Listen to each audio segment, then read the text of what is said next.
Hey everyone, welcome back to my channel. आज की इस वीडियो में हम पढ़ने वाले हैं क्लास 8 का हिंदी भारत की खोज का चैप्टर 9 दो पृष्ठभूमियाँ भारतीय और अंग्रेज़। आप देख रहे हैं कि आर स्टडी क्लासेस।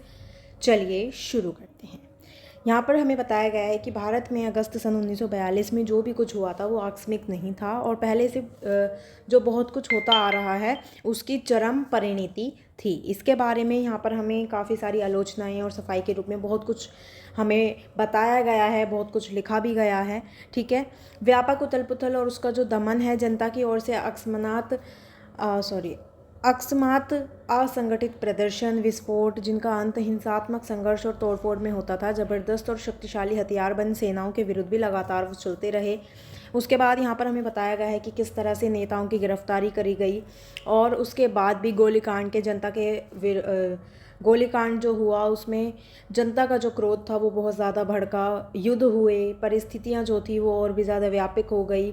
स्थानीय नेता जो हैं वो सामने आए, कुछ समय के लिए उनका अनुसरण किया गया। ठीक है, उन्होंने जो भी निर्देश दिए वो माने गए, लेकिन वो काफ़ी नहीं थे। मूल रूप से ये एक जो सहज जन आंदोलन था और पूरे भारत में 1942 ईस्वी में युवा पीढ़ी ने, विशेष रूप से विश्वविद्यालयों के विद्यार्थियों ने हिंसक और शांतिपूर्ण दोनों तरह की कार्यवाहियों में बहुत ही ज़्यादा महत्वपूर्ण काम किया। उसके बाद यहाँ पर बताया गया है कि 1857 के गदर के बाद पहली बार भारत में ब्रिटिश राज के ढांचे को बलपूर्वक चुनौती देने के लिए जो था ये बहुत ही बड़ी जनसंख्या में जो जनता थी वो सामने आई थी।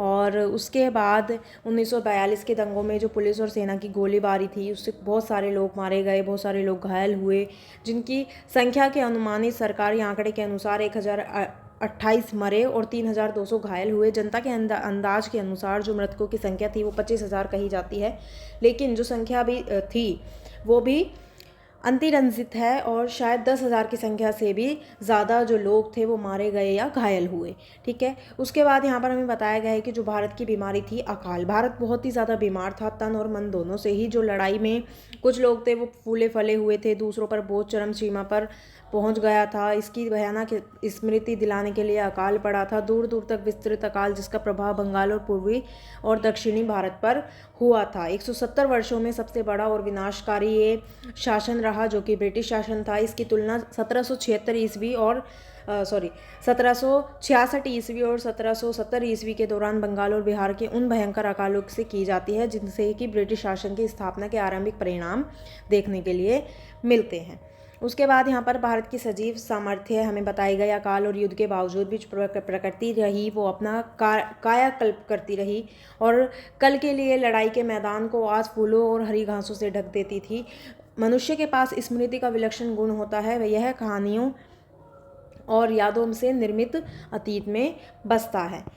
उसके बाद आता है उपसंहार। भारत की खोज, मैंने क्या खोजा क्या पाया, ये कल्पना करना कि उसका पर्दा हटाकर यह देख सकूंगा कि वो अपने वर्तमान रूप में क्या है और उसका लंबा अतीत क्या रहा होगा, मेरी अनधिकार चेष्टा थी। भारत एक भौगोलिक और आर्थिक सत्ता है, उसकी विभिन्नता से जो सांस्कृतिक एकता है ये विरोधक एक ऐसा पुंज है जो मजबूत और अदृश्य है, सूत्रों से बंधा हुआ है। बार बार आक्रमण के बावजूद इसकी जो आत्मा है वो कभी जीती नहीं है और एक अहंकारी विजेता का खिलौना मालूम होता है।